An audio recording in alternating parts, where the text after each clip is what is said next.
추진하겠다 이렇게 말씀하셨는데요. 윤석열 정부 때 추진했던 농업사법과 27일 날 합의한 농업사법 어떻게 차이가 있나요? 전 정부에서 했던 농업사법 같은 경우에 특히 양곡법을 중심으로 하면 네, 조금만 짧게 해주십시오. 사후적으로 남는 쌀을 사라라는 것이 주된 내용이었습니다. 그래서 이번에는 사전적으로 네. 대책을 해서 남는 쌀이 아예 없는 상황을 만들겠다라는 것이 핵심적인 내용 변화입니다. 그러면 남는 쌀이 없도록 하면 양곡법이 필요가 없겠네요? 아닙니다. 그래서 필요한 겁니다. 자, 사전적 수급관리 말씀하셨는데 네. 벼 재배 면적 감축 말하는 거죠? 네, 그렇습니다. 논타작물 재배를 네. 말씀드리는 전략작물 인센티브도 이야기하셨는데 네. 지금 전략작물 인센티브가 전략작물 직불금 말씀하시는 거죠? 직불금, 네, 직불금을 2,400억 지금까지 지원하고 있는데 앞으로 4,000억을 늘리겠다는 건데요. 액수는 정확치 않습니다만 네, 의원님. 언론 보도를 두고 말씀드린 겁니다. 네. 자, 그러면 윤석열 정부 때 추진했던 벼 재배 면적 감축, 그다음에 인센티브 전략작물 재배에 따른 인센티브 지급, 그때나 지금하고 뭐가 바뀐 겁니까? 그때는 바뀐 게 없어요. 그런데 아닙니다, 의원님. 그때의 조건하고 지금의 조건이 바뀐 게 없는데 이제는 조건이 바뀌었으니 이 법을 추진할 만하다, 추진할 여력이 있다 이렇게 말씀을 하셨어요. 저는 도저히 이해가 안 되는데 뭐가 바뀌었는지 잘 모르겠습니다. 의원님. 전 정부에서는 남는 쌀을 줄일 수 있을 만큼, 그러니까 수급 관리에 도달할 만큼 충분한 인센티브가 되지 못했다는 말씀입니다. 그래서 조금 더 두텁게 지원을 해야만. 그러니까 근본적으로는 벼 재배 면적 감축을 유지하겠다. 벼 재배 면적 감축에 따르는 전략 작물을 육성하는데 그에 따르는 직불금을 확대하겠다. 이것은 윤 정부 때 했던 정책이에요. 갑자기 바뀐 정책이 아니라는 겁니다. 자, 그리고 장관님께서는 그동안 쌀 과잉이 쌀값 과잉 생산 때문이다 이렇게 이야기를 하셨는데 우리 쌀의 과잉 생산이 문제가 아니라 지금 40만 8천 톤 매년 5천억 정도의 예산을 투자해서 40만 8천 톤의 수입쌀이 들어오는 것이 문제의 원인입니다.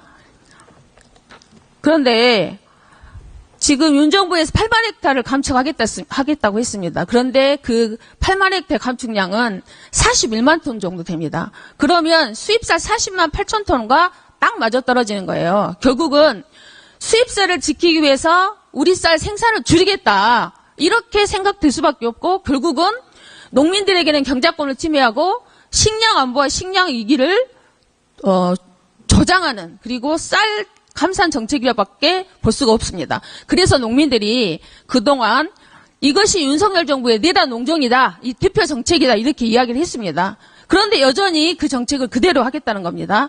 윤석열 정부의 장관이 이재명 정부의 장관이 되어서 윤석열 정부에 했던 벼 재배 면적 감축과 전략작물 확대 그리고 수입쌀 40만 8천 톤 그대로 수입 이렇게 하겠다는 것은 내란 농정의 연장 아닙니까?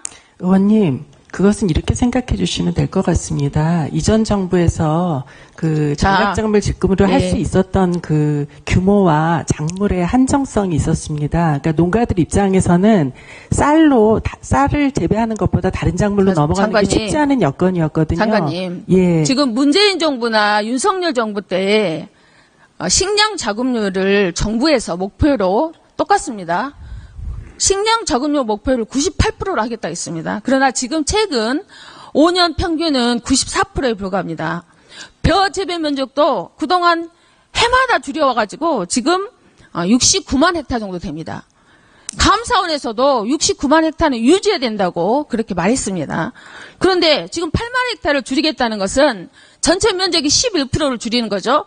그렇게 되면 61만 헥타가 됩니다. 그렇게 되면 지금 식량 자급률이 94% 정도, 평균 94%인데 이 식량 자급률이 84%로 줄어드는 거예요. 그러면 문재인 정부하고 윤석열 정부가 세웠던 식량 자급률의 목표가 98%였는데 거기에는 턱없이 모자란 겁니다. 그리고 이재명 정부에서는 식량 자급률을, 식량 주권을 국가의 안보로 인식하고 식량 자급률을 더 확대하겠다는 그런 정책을 폈습니다. 맞습니다. 그런데 지금 정책이 거꾸로 가고 있는 거 아닙니까? 아닙니다, 주장은 그렇게 의원님. 하고 있지만 정책은 거꾸로 가고 있습니다. 의원님, 그렇지 않습니다. 윤석열 정부 때 했던 정책을 그대로 하겠다는 거 아닙니까? 아닙니다, 의원님. 근본적으로 다릅니다.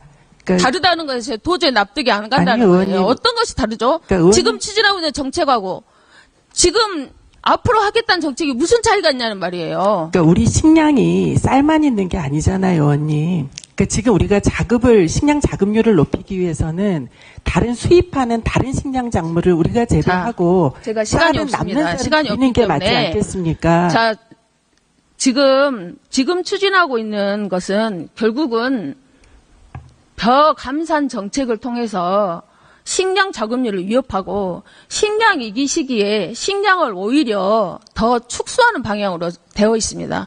윤석열 정부의 정책과 이재명 정부의 정책이 다를 수밖에 없는데 저는 그대로 송미령 장관을 위임했다는 것은 이 윤석열 정부의 내란 농정을 그대로 위임하겠다는 것밖에 해석이 되지 않습니다. 확연하게 다릅니다, 의원님.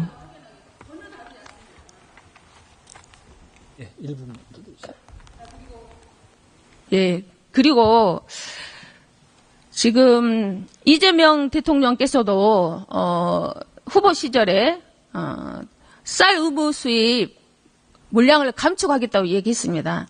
그러면 지금 쌀 의무 수입은 30년 전에 당시에 물량 기준이었던 소비량을 기준으로 한 것입니다.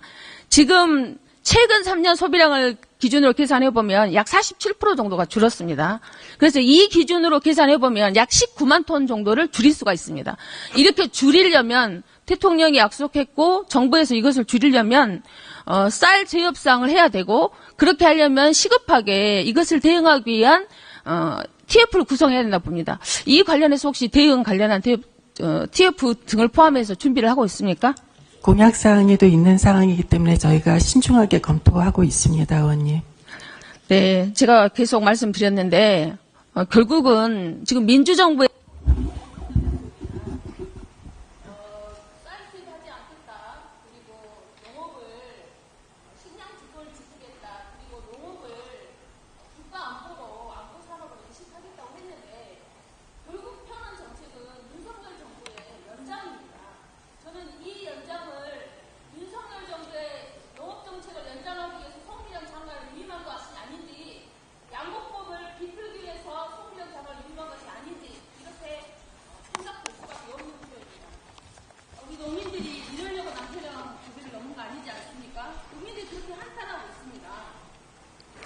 의원님, 예, 마무리해 주시기 바랍니다.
제가 좀 말씀드려도 되겠습니까?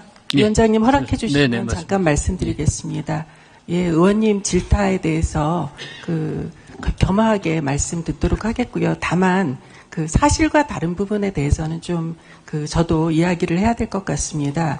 이전 정부의 양곡관리법이 우려했던 점은 정부가 사전에 수급 조절을 하는데 충분한 예산 투자가 뒷받침되지 않는 상태에서 남는 쌀을 정부가 다 사겠다라고 하는 것은 재정도 낭비가 될 뿐만 아니라 우리 농가들 입장에서는 별다른 대안도 없이 다른 작물을 재배할 수가 없는데 쌀 생산할 수밖에 없는 상황입니다. 그러면 쌀이 남고 쌀 가격은 떨어집니다.